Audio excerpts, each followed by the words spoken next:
तो शायद आप उसे ना लें, लेकिन अगर उसके 1000 रुपए लिखने का तरीका बदल दें तो शायद आप उसे खरीद लेंगे। कैसे?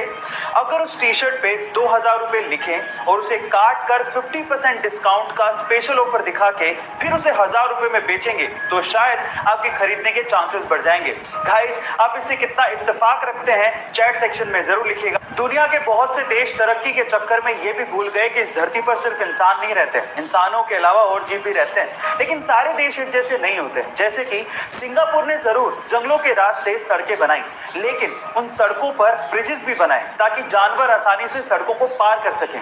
इसी तरह से ब्राजील में स्पेशली कुत्तों के लिए पूरा गांव बसा दिया गया। उस गांव में घरों के अंदर सिर्फ कुत्ते रहते हैं, सरकार उन्हें खाना देती है, लोग डोनेशन देते हैं और टूरिस्ट वहां घूमने आते हैं। गाइस, याद रखिए, ये धरती सिर्फ हमारी नहीं है, बाकी जीवों की भी है। पायरेट्स ऑफ कैरिबियन में जैक स्पैरो का किरदार निभाने वाले जॉनी डेप, जिनके दुनिया भर में करोड़ों चाहने वाले हैं, एक बार उनकी बेटी लिली रोज को किडनी फेलियर की वजह से हॉस्पिटलाइज होना पड़ा था। तब वो सिर्फ 7 साल की थी। वो दौर जॉनी डेप के लिए अपनी जिंदगी का सबसे मुश्किल दौर था। हालांकि उनकी बेटी इस प्रॉब्लम से बाहर आ चुकी थी, लेकिन फिर भी इस दौर ने जॉनी डेप को यह सिखा दिया था कि जिंदगी बहुत ही ज्यादा अनसर्टेन है और इसे ऐसे ही भागते भागते वेस्ट नहीं करना चाहिए। उसके बाद से जॉनी डेप को जब भी समय मिलता वो हॉस्पिटल बच्चों से मिलने के लिए पहुंच जाते। एक बार तो वो जैक स्पैरो की कॉस्ट्यूम पहन के ही अपने फैन से हॉस्पिटल मिलने पहुंच गए थे। गाइस, क्या आपको इसके पहले तक जॉनी डेप की हकीकत मालूम थी? चैट सेक्शन में जरूर लिखेगा।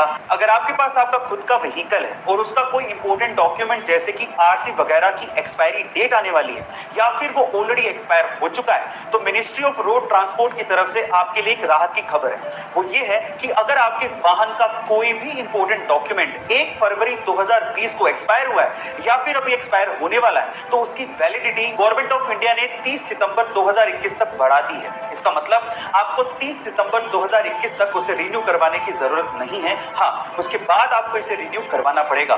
कोरोना के चलते सरकार ने यह डिसीजन लिया है ताकि सोशल डिस्टेंसिंग की पालना करते हुए ट्रांसपोर्टेशन सेवाएं जारी रहें। अभी हाल ही में न्यूजीलैंड के एक समुद्री तट फेयरवेल स्ट्रिप पर 50 वॉलंटियर्स आ गए। सबसे पहले उन्होंने व्हेल्स को शांत किया, फिर उसके बाद अधिकतर व्हेल्स को समंदर में पहुंचा दिया। लेकिन अद्भुत नजारा तब देखने को मिला जब जान बच जाने के बाद 2 व्हेल्स गाना गाने लगी, और वो भी खुशी में। सुनिए।